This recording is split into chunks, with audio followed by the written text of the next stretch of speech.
Imagine someone walked up to you in a bar like this. Like I don't know what I would do.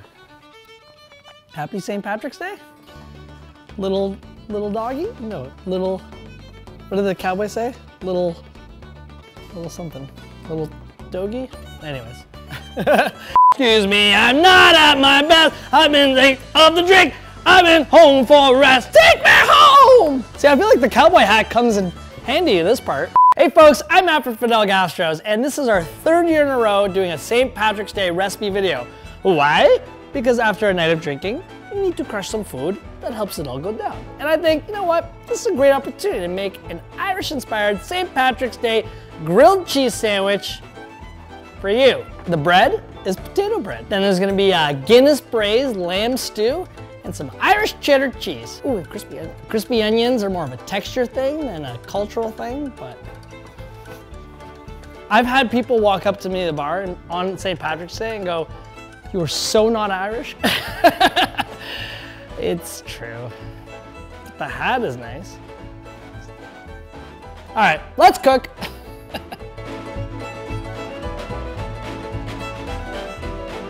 So there are 3 main parts to this recipe. The first being the one that takes the longest. So we're gonna do it first because you could actually probably do this the night before, and it's the Guinness Braised Lamb Stew. I love a good stew. Hey, stew. You know my boy Stu? Stugats. Get a Dutch oven, cast iron, a pot that you can do all your searing and braising and slow cooking in one shot. You're gonna get it warm and add a little oil. So now we're gonna take our nice fatty lamb leg.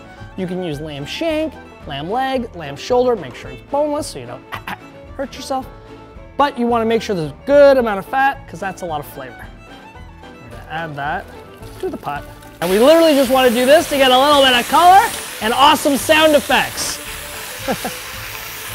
Imagine actually making this when you got home from the bar. It'd be like, all right, everybody, sandwiches will come up in 5 hours. Hope you're ready.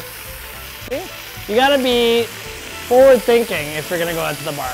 Think ahead, think ahead. I'm drinking my Guinness out of a wine tumbler. How Italian is that? Hey, I tried, oh. All right, so the meat is perfectly seared off. We're not gonna take it off the heat. We're actually just gonna remove it from the Dutch oven. So we're gonna transfer the meat to this bowl over here. Now we're gonna get all the beautiful flavor off the bottom of the pan by adding a little bit of butter. Awesome, and now we're gonna add our vegetables.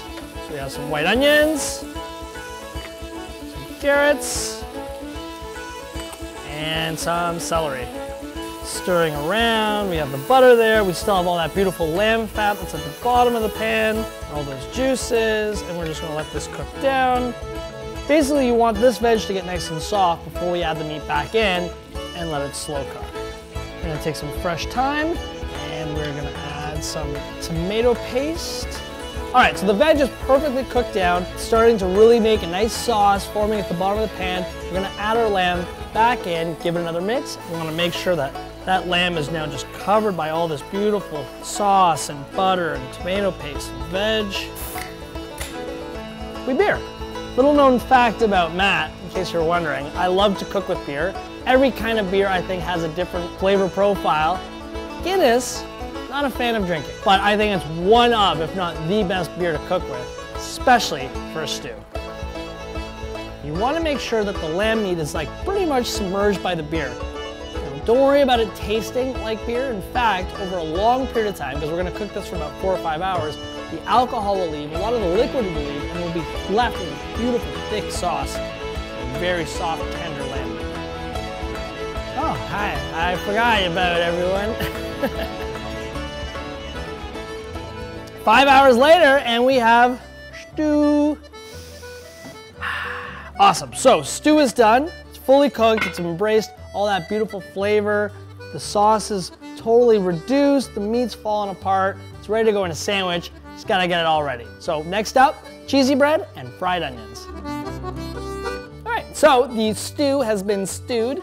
It's chilling. We're gonna let those beautiful bits of meat hang out and take in all that flavor of the Guinness beer. In the meantime, we're gonna get our potato bread and Irish cheddar ready for the grilled cheese. Beautiful Irish cheddar. It's a little stronger than regular Canadian white cheddar. stronger. Get it? Like the Fighting Irish. All right, so we have our bowl of shredded Irish cheddar. We're gonna put off to the side. And now we're gonna take our potato bread. I mean, you can do this a bunch of different ways. You can do one large sandwich that people cut off. I actually think it's a little bit easier if we cut it first and then make smaller sandwiches. It's just me and my experience in the sandwich world. All right, the oven's preheating. I'm gonna take this shredded cheese, I'm gonna put it all over the bread and we're gonna throw it in, get it nice and toasty, nice and melted. Okay, so we have cheese all over our bread. Now we're gonna just transfer to a baking sheet. We're gonna throw this bad boy in the oven, bake it off at 375, get that cheese nice and melted. All right, so, I mean, like every good sandwich, there needs to be a little bit of balance. Grilled cheese is melted cheese, we have the stewed lamb, two very soft things. Yeah, we have the toasty bread on the outside. I think a nice little hit of crunchy onions in the middle make the sandwich perfect. So, we're gonna take a nice Spanish onion. I tried to find an Irish onion, it didn't exist. This is Jim. Spanish onion, mandolin it right into the bowl. We're gonna add a little bit of buttermilk to it. So we poured buttermilk in the onions, and basically it does two things. It gives a little bit of flavor, but then it also helps it stick to the flour because we're gonna fry it really quick, get it nice and crispy. Add the onions to the bowl. Just toss in these onions in the flour, make sure they're all covered. And these take no time to fry. So our oil is nice and hot. You're looking at around 370, 375. You don't want it too hot because then you're gonna burn your onions. Basically, you're looking for a nice golden brown color, nice crispy batter.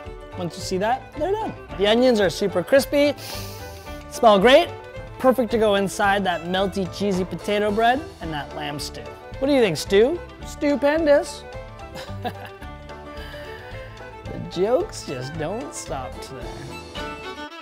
All right, cheesy bread out of the oven. It's fantastic, it's golden brown. It's ready to go. I'm gonna add our Guinness lamb stew to it.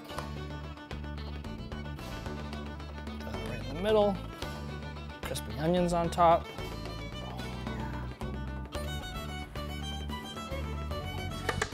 Oi, look what I can do. Oh, look what I can do.